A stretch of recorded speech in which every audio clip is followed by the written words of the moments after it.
वह एक छोटी सी गलती थी जिसके लिए मुलायम सिंह यादव को झेलनी पड़ी थी एफआईआर। राष्ट्रपति चुनाव में विपक्ष के प्रतिनिधि को मुलायम सिंह यादव दे बैठे थे वोट। नमस्कार, आप देख रहे हैं जनता जंक्शन। आपके साथ मैं हूं नीलांबर पाठक और कैमरे के पीछे खड़े हैं विशाल। आजकल देश में राष्ट्रपति चुनाव चर्चा का मुख्य विषय बना हुआ है। डॉक्टर प्रणब मुखर्जी यूपीए की तरफ से राष्ट्रपति के उम्मीदवार थे, तो वहीं एनडीए की ओर से पीएस संगमा की उम्मीदवारी तय की गई थी।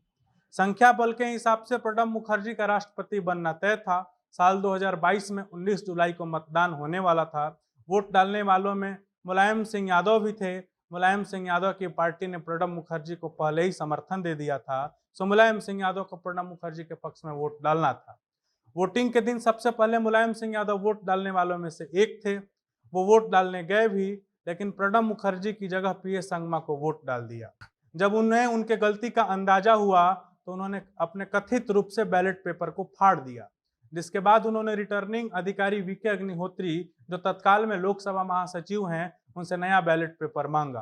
बैलेट पेपर पर प्रणब मुखर्जी को वोट दिया और फिर जमा करवाया, जिसके बाद विपक्ष के उम्मीदवार पीएस संगमा के गुट ने वीके अग्निहोत्री के पास शिकायत दर्ज कराई और मुलायम सिंह यादव के दिए गए दूसरे बैलेट पेपर को रद्द करने की मांग करने लगे।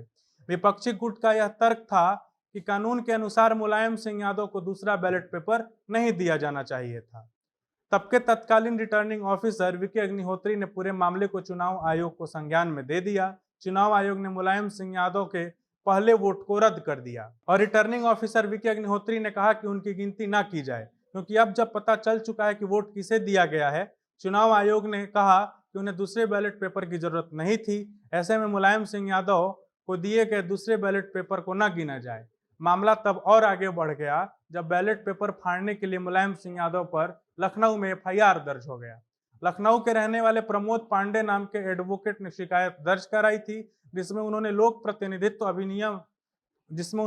प्रतिनिधित्व अधिनियम 1951 का उल्लंघन का मामला बताया था।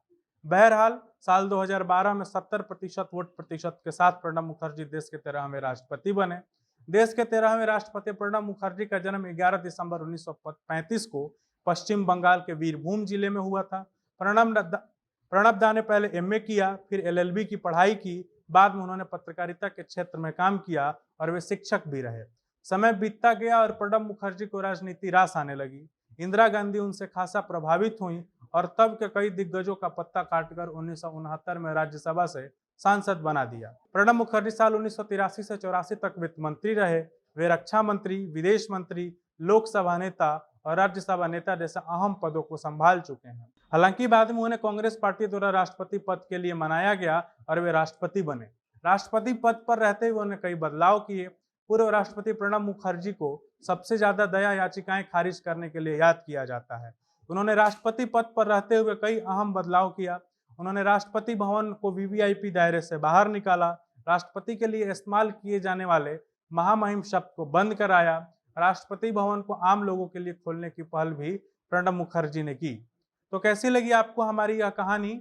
यदि आप इसे यूट्यूब पर देख रहे हैं तो चैनल को सब्सक्राइब करें और यदि फेसबुक पर देख रहे हैं तो लाइक और कमेंट करें। बहुत बहुत धन्यवाद।